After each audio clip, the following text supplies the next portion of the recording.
Good evening and welcome to this evening's Parks and Recreation Master Plan Public Meeting, Essential Spaces. This is phase one of a project that the city has embarked on. And on behalf of the city of Frederick, I want to say thank you to everyone who already has or who will participate in this Parks and Recreation Master Planning process. We are excited to work with Green Play to make this possible. As we have always known, but perhaps had rekindled during the pandemic, our parks are a critical component of Frederick's quality of life. In addition to active and passive recreation and play, our parks are centers for arts, culture, and events. They contribute to environmental sustainability. We want our 73 parks and the more than 800 acres they comprise to be more than discrete locations. We need them to function as a park system that serves the diverse needs of all of our residents and every neighborhood. With your input and involvement, we can plan for how these important assets can be maintained and enhanced and ensure that the future of parks and recreation in the city of Frederick remains strong. Thank you again. I'm going to turn it over now to Deputy Director of Parks and Recreation, Bob Smith, to introduce Green Play. Thank you, Mayor. Good evening. Bob Smith, Deputy Director with the Parks and Recreation Department. As the Mayor mentioned, we are extremely excited to have begun this endeavor. We are extremely proud of our Parks and Recreation Department, our parks, and our programming. And we look forward to this process to make them even better for the community and for the citizens of Frederick. With that being said, we are thrilled to have two of our consultants from Green Play with us this evening. Tom Deal is with us and Lisa Wolf, both with Green Play. So guys, with that, I will turn it over to you. Awesome. Thank you so much for that wonderful introduction, Mayor and Bob. As Bob had mentioned, my name is Lisa Wolf. I'm a project consultant with Green Play, and Green Play has been hired by the city to develop the next phases of Parks and Recreation within the community and to work towards improving the quality of life within the city of Frederick. I come from a career of Parks and Recreation myself, a retired veteran of 31 years in the public sector, so certainly know the importance of having these essential spaces within your community. I'll let Tom introduce himself. Hello, my name is Tom Deal. I'm with Green Play for 6 years. I'm a principal and project manager. On this project, I'll be the principal in charge and working with Lisa as a project consultant. Very excited. I just live a short ways away in Richmond, very familiar with Frederick. I spent 31 plus years working in different universities and colleges as director of recreational sports and in athletics and as a coach. My areas of expertise are facilities management and operations and maintenance budgets and master plan and strategic planning. Real excited to be working with you. Thanks, Tom. So we have two other team members who are actually in Frederick this week, and they're actually taking a look at your facilities and really diving deep into the all the different aspects of the conditions of fields to components located within the parks themselves.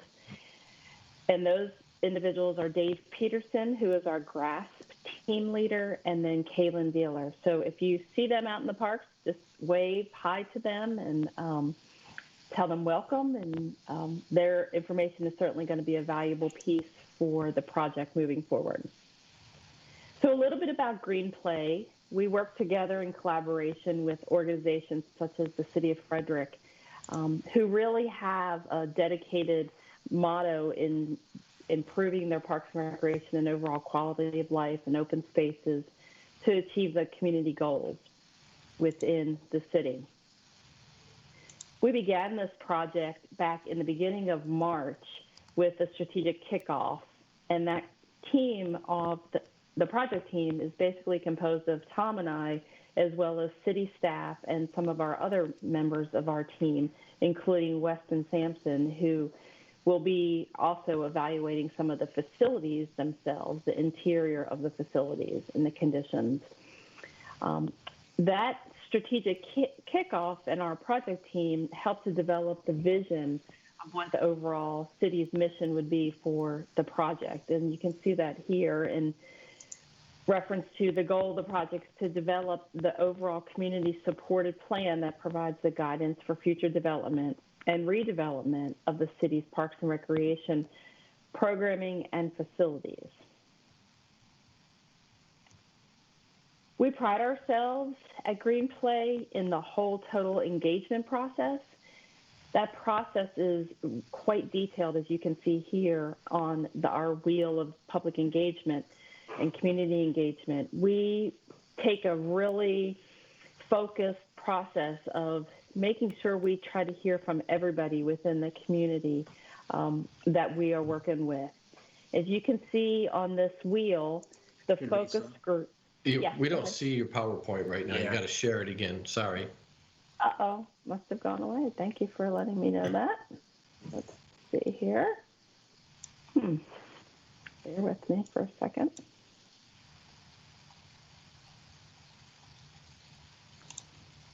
Seeing it now? Yes. Yes. Got the wheel? Okay. Yep. Great. I wonder what happened there. So this is the wheel for our community engagement process. You can see that the focus groups and stakeholder interviews have all been part of the beginning of the process, including the public meeting, which is this meeting that we are currently in. We'll be presenting a lot of information that we were able to capture from our focus group and stakeholder meetings, where we met with approximately 81 individual participants in groups and one-on-one discussions. From there, this information that we captured in these meetings, as well as any information that comes through tonight, will help us to develop the statistically valid survey. That survey will be randomly mailed to citizens within the Frederick area. There'll be approximately 4,000 of those mailed. You'll receive a self-addressed stamped envelope in that, along with the survey, and you will have the option to complete the survey through the self-addressed stamped envelope with the old-fashioned pen and pencil, or you are welcome to enter the code that is located at the bottom of that survey to do that online. After a 2-week process, we'll then open up what's called the open link survey, and that is really an opportunity for everybody in the community who may not have received the survey, the statistically valid mailed survey, to share their information. So that's kind of a quick discussion. We want to share with you guys as much information as we can in the process. So the beginning of our meetings with the focus groups in the community and the stakeholders is we took a poll of the years of residency within the community. And Tom, I'll let you maybe address this slide.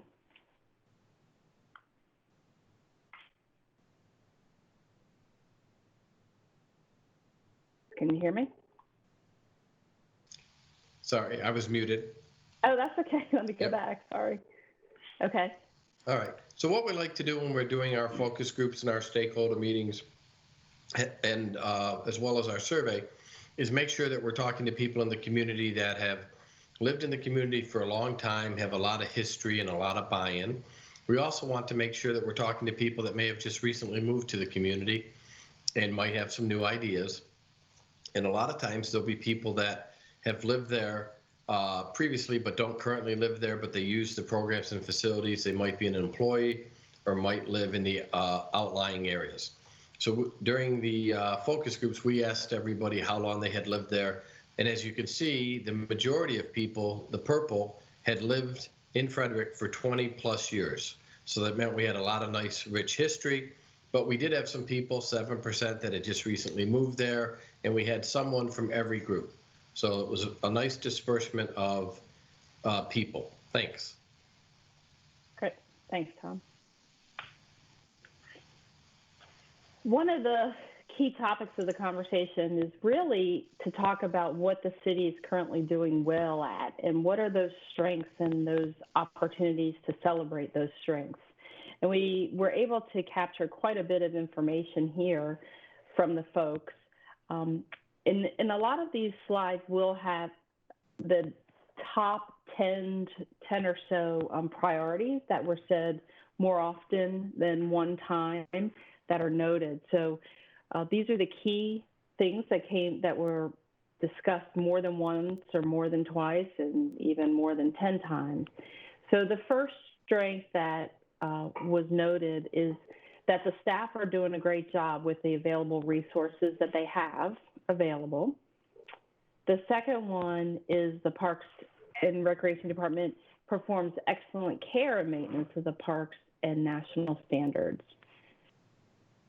Followed by the city partnering with local businesses for events and programs. We heard that quite a bit, that the fact that the city is willing to partner with the nonprofit organizations as well as existing programs and the local businesses.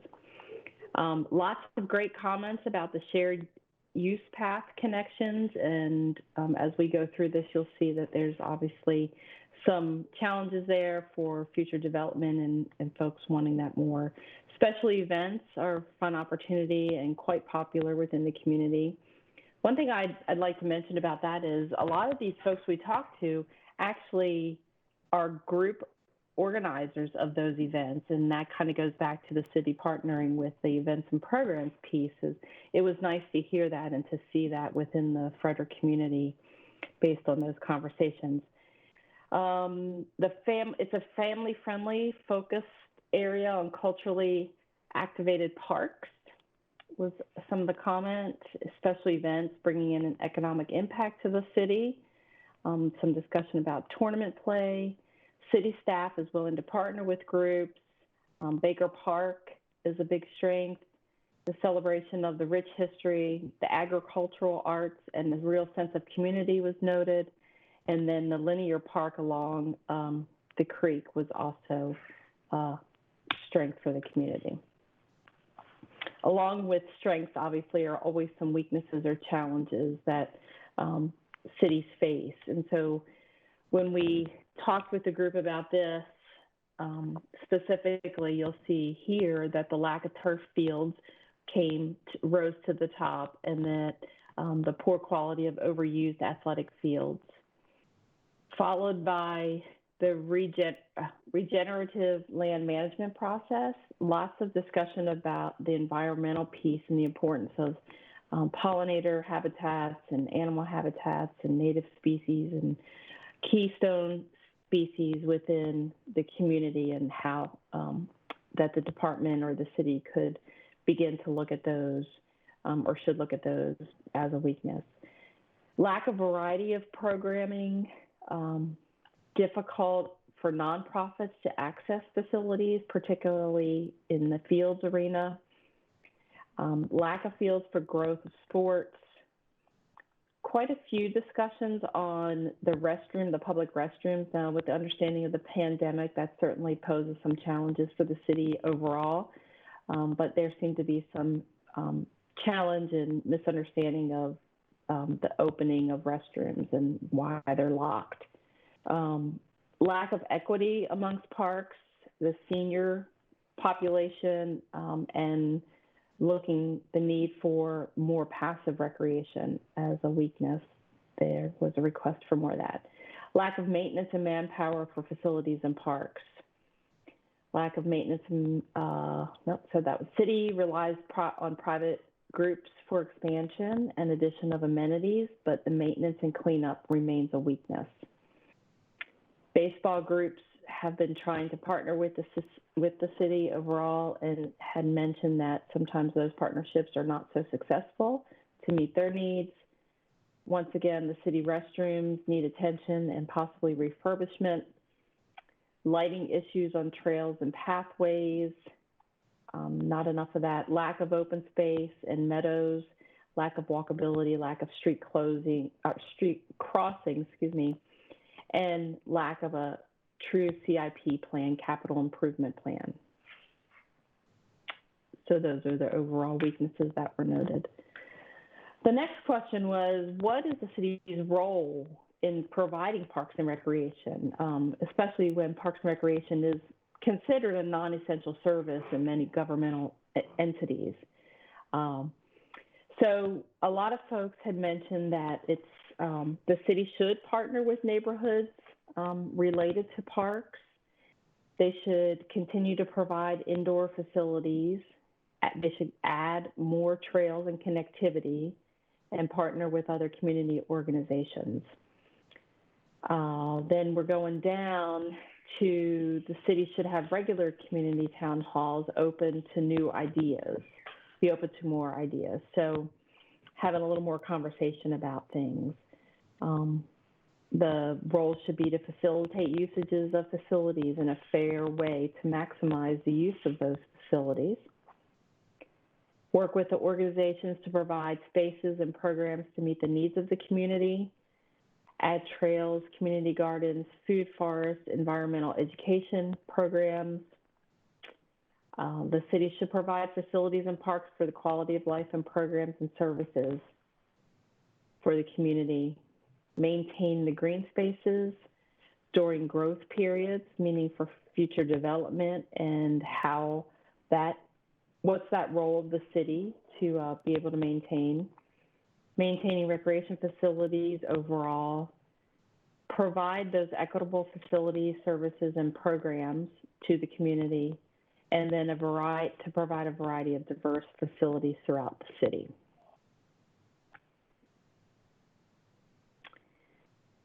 When we're going through the process, obviously the vision, we identified the vision within the strategic kickoff.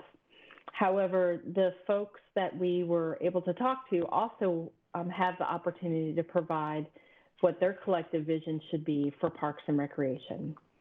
And on this slide here, you'll see these are really just kind of comments that were made and that we noted.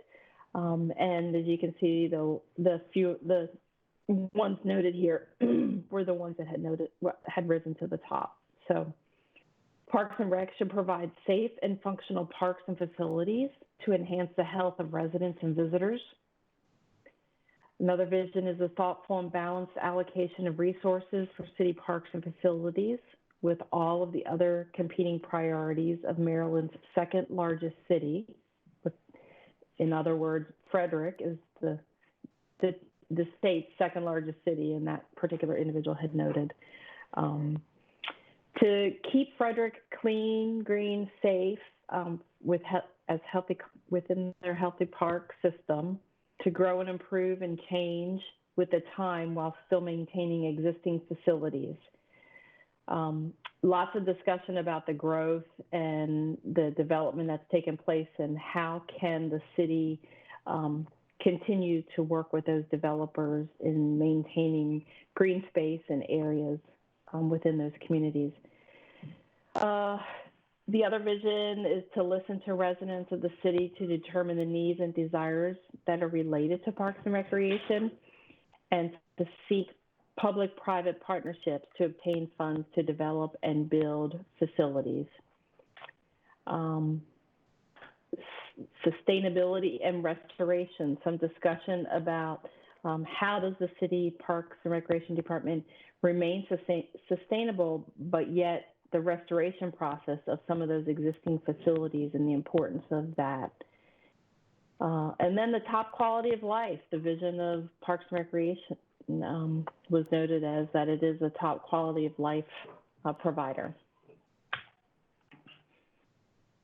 The improvements noted to existing facilities, here, once again, you start to see a pattern of some of the comments. And these begin with upgrading of the restrooms and to the availability of possibly having them open more consistently, making facilities ADA compliant, especially the restrooms, upgrading fitness equipment at the rec center and the fitness center. The playgrounds need to be refreshed and to remove the sand pit at, I believe that was Baker Park, I think it was. More trash cans and recycling bins within the overall system and to really work towards an education process for that of how you guys within the community can keep the public educated on that. And then the need for 2 additional 90-foot baseball fields with 300-foot fence and lighting. And then add an indoor and outdoor exclusive pickleball courts was also noted. Excuse me. Additional programming, obviously with Parks and Recreation, you have facilities and programs in most communities. And so these are the top items that rose here with the additional opportunities for programming within the department. The climate change discussion was a pretty hot topic, followed by some other opportunities within the community gardens area, regional tournaments, the need for some mommy and me or infant and toddler program opportunities. The pop-up parks opportunity was discussed. The Frederick Arts Council has a master plan that was noted where some of these items were recommended and that the city could possibly consider some of those as additional programs. Dog obedience training, summer camps should be considered for those summer camps to have more content and maybe have a little more focus. So for instance, a sports related camp or an art related camp. And yet there are partners there in the community that are willing to make that happen with the city. More spaces for children's sports in the non-competitive range, environmental programs, the marathon road races opportunity, pickleball programs again. Talking about adding demonstration and educational sites that support various educational pieces throughout the community. So that would, it was discussed that could be possibly something that outlines the pollinator gardens or rain gardens, or even in the same realm of history notes within a park or facility. Swimming programs were recommended, ice skating, adult-sized toys such as obstacle courses or adult swings within an area where maybe an adult or a couple folks can just go and relax in a quiet setting within a park. Outdoor fitness equipment such as a parkour program along a pathway, a walking trail or a track. Expanding the hours for programs into the evening, disc golf, more special events in the parks other than just Baker Park, as Baker Park is centrally located and kind of from what our understanding is, the central hub of the park, of the city and the park system. It'd be nice to start specializing and spreading those events out a little more to the community. Programs are for teens who may or may not be involved in school athletics, elementary programs and middle school programs, programming for diverse groups, and programs for seniors.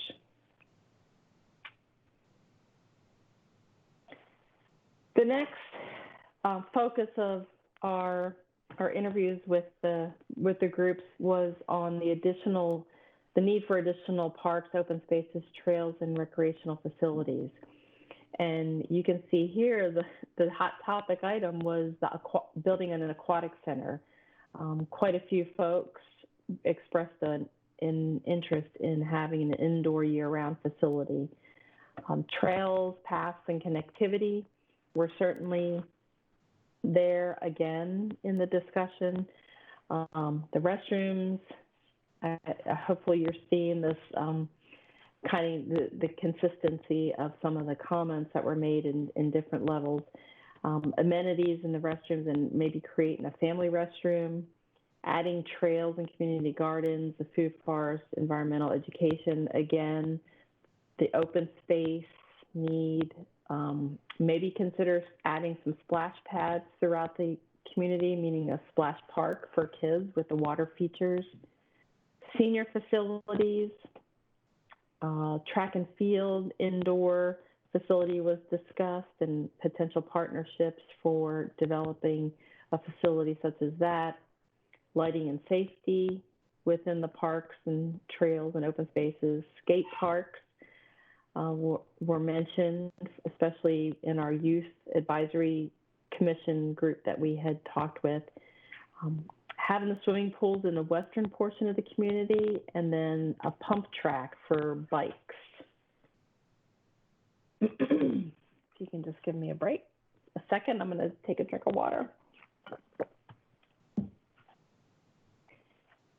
So another piece of our process is identifying any special areas of the community that might be underserved or lack any facilities or program opportunities. So the one that rose to the top here were the senior community. Some folks, or quite a few folks, felt the need that we should focus on seniors a little bit more, Latino families, people with different abilities, low income individuals or areas, noting the south side of the city was discussed, going back certain neighborhoods based on income levels, parks outside of the downtown area, meaning outside of that Baker Park area, nonprofit youth baseball, some folks have felt was underserved,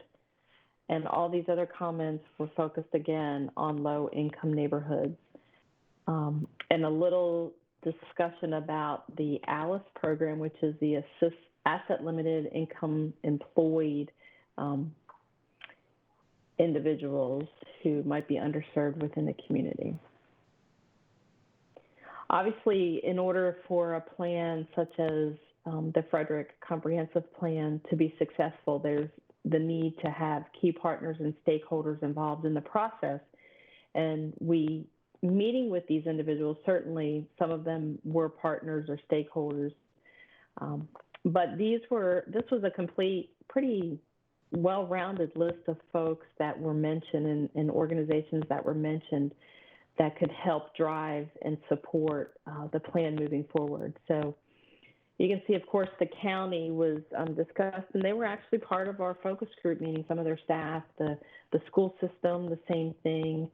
The various commissions of the city are certainly partners and stakeholders, athletic associations, the higher ed institutions that are located within the Frederick area, Fort Detrick, the Youth Advisory Council, Public Art Commission, Hood College, Friends of organizations, Rotaries, the NACs, Neighborhood Advisory Groups, the local nonprofits, Downtown Frederick Partnership, the Osterman Family Foundation, the Community Foundation of Frederick, Visit Frederick, the tourism organization, the Master Gardeners and Garden Clubs were mentioned, groups who are really renting facilities that are city-owned are certainly stakeholders. They're there, so it's important to have them involved. The hospitals and healthcare industry, Steeplechasers Running Club, National Sports Organization provides opportunities for grants and funding.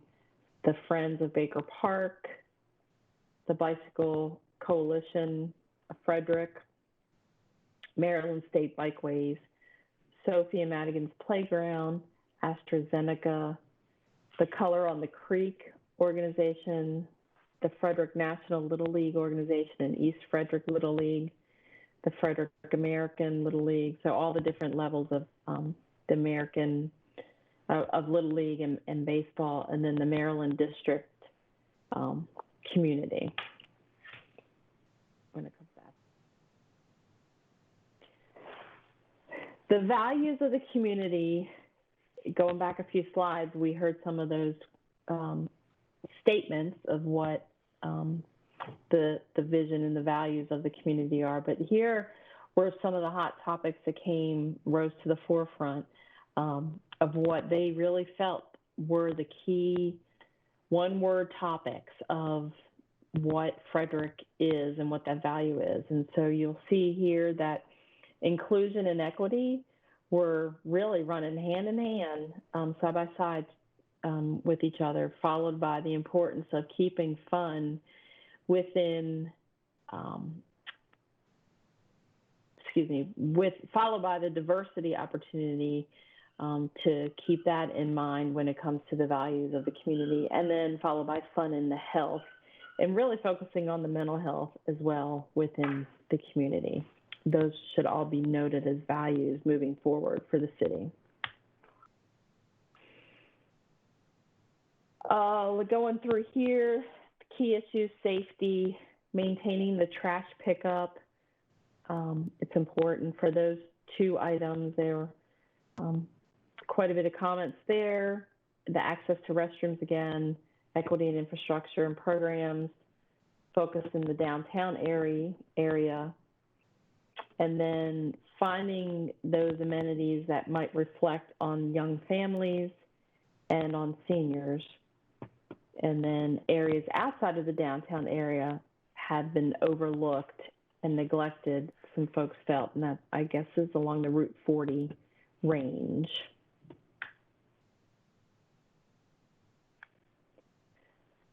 So as we wind down the presentation, we also ask those individuals participating is, you know, the city might not have the opportunity to just foot the bill for all these recommendations or suggestions, improvements. And we try to look for some input on what ways that folks might recommend to financially support a plan such as this. So the private-public partnership comment was pretty strong and mentioned quite frequently, and the importance of maintaining and really recruiting those. Looking at grants at the state level and federal level for opportunities to help fund. Revenue generated through the use of facilities, which might focus on regional tournaments, user fees to use facilities was mentioned. Looking at individual organizations to help support the plan financially. And then going down the list were bonds and taxes, and then builders providing funds for development. And these basically are the priorities that we heard the most throughout the focus group and stakeholder meetings.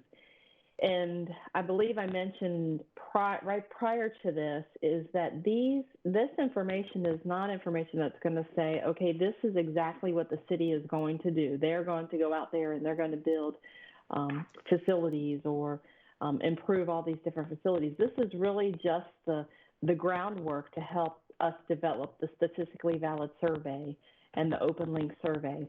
And then once we capture all of that information with these items here noted, then we'll be back with a findings presentation to let the community know exactly what those priorities are. So here we go again. We'll go through these this list, and hopefully we'll all be on sync and have our connectivity.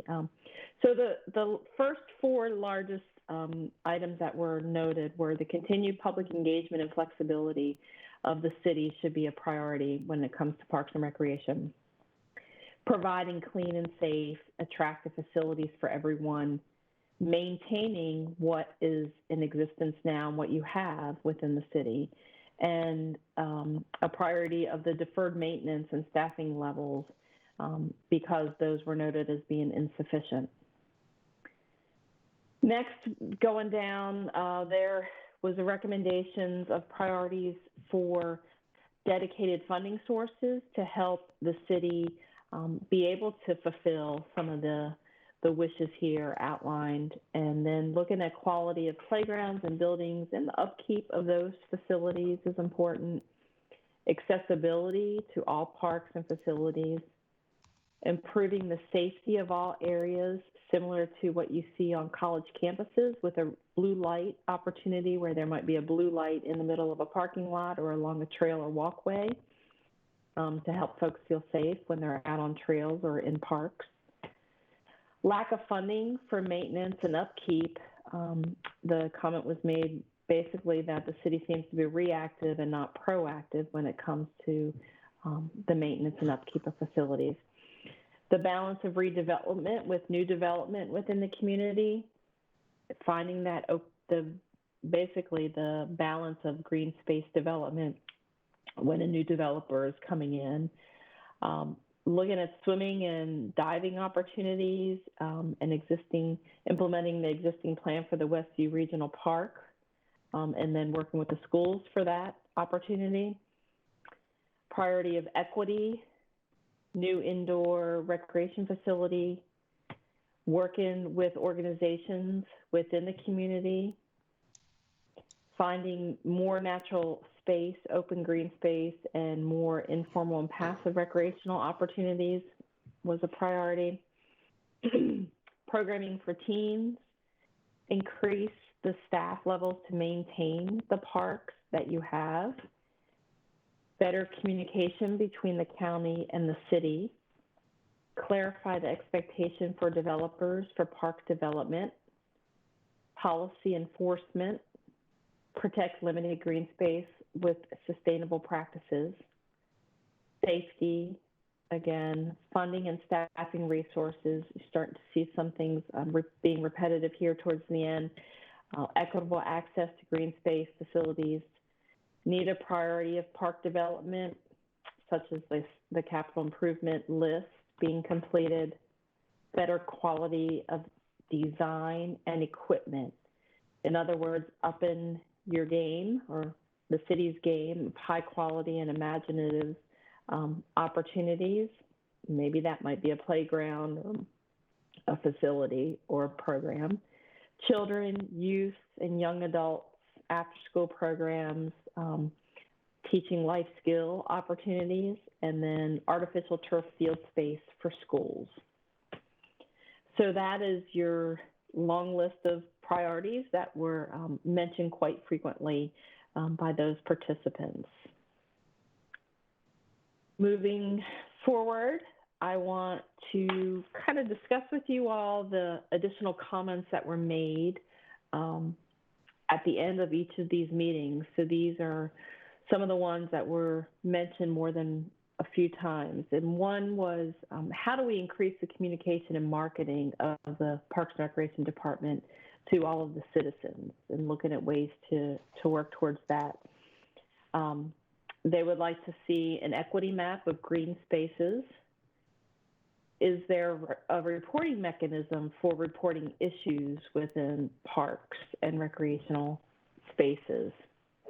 In other words, if there might be a park bench broken or something like that, what is the procedure there?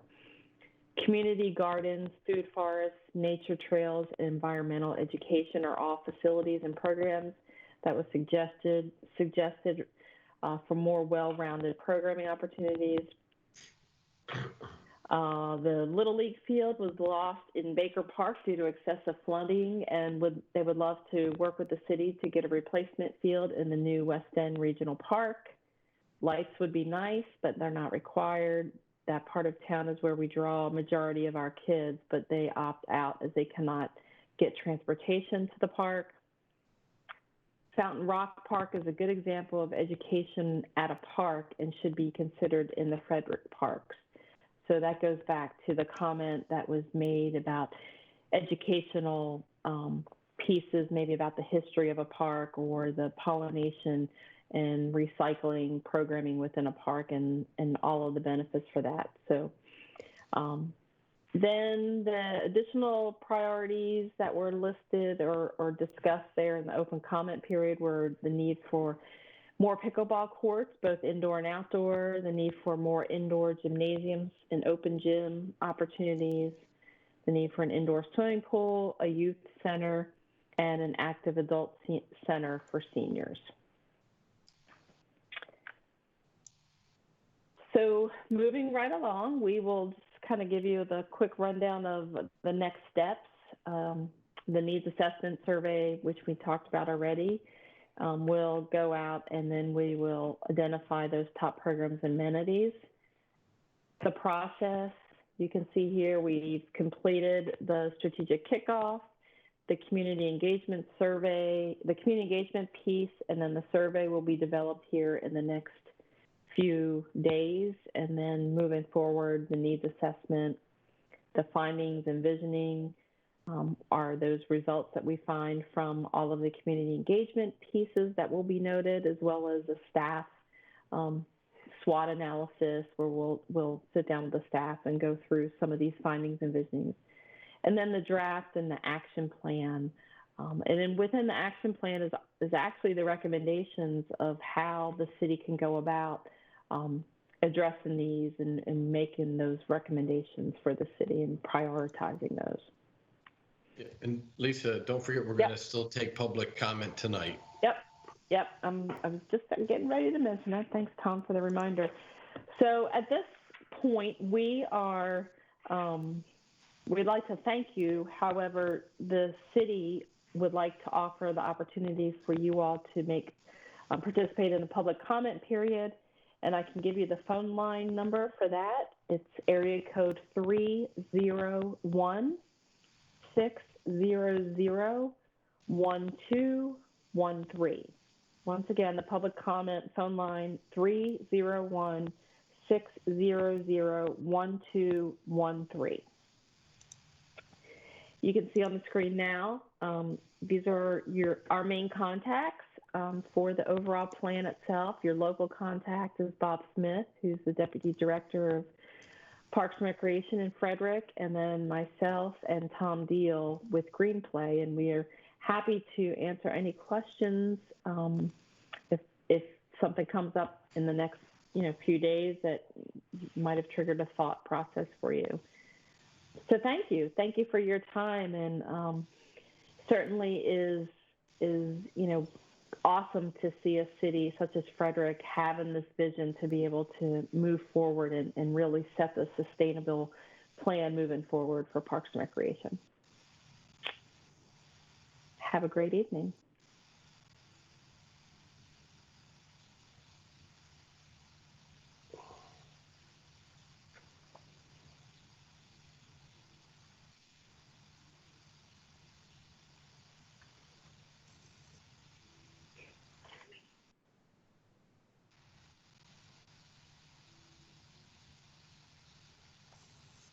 At this time.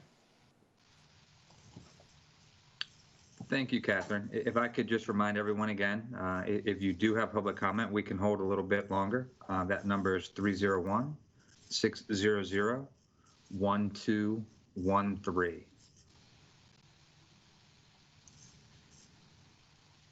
If you want to make that public comment, please give us a call now.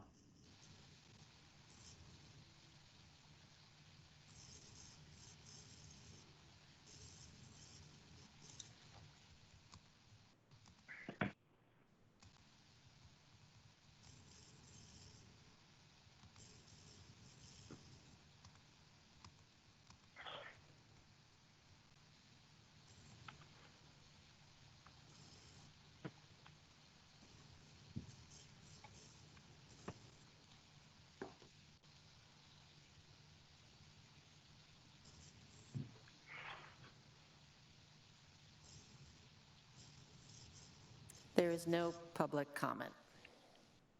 Okay, thank you, Catherine. Sure. With that, I'd like to remind everyone that you will have the opportunity to provide feedback through the survey, which, as Lisa mentioned, will be sent directly to random households within the city. The survey will also be available on the Parks and Rec Master page, the Parks and Rec Master Plan webpage, which can be found at the City of Frederick website through the Parks and Recreation link through the Master Plan link. That survey will be live once it's completed. There's also additional information on that webpage if you have questions with regard to the process and where we're headed next. You can certainly reach out to me, to Tom, or to Lisa. I want to thank you all for joining us this evening for the update where we're at on this process. Still very much in the beginning stages. I want to thank Lisa and Tom for joining us. Lisa and Tom, anything additional?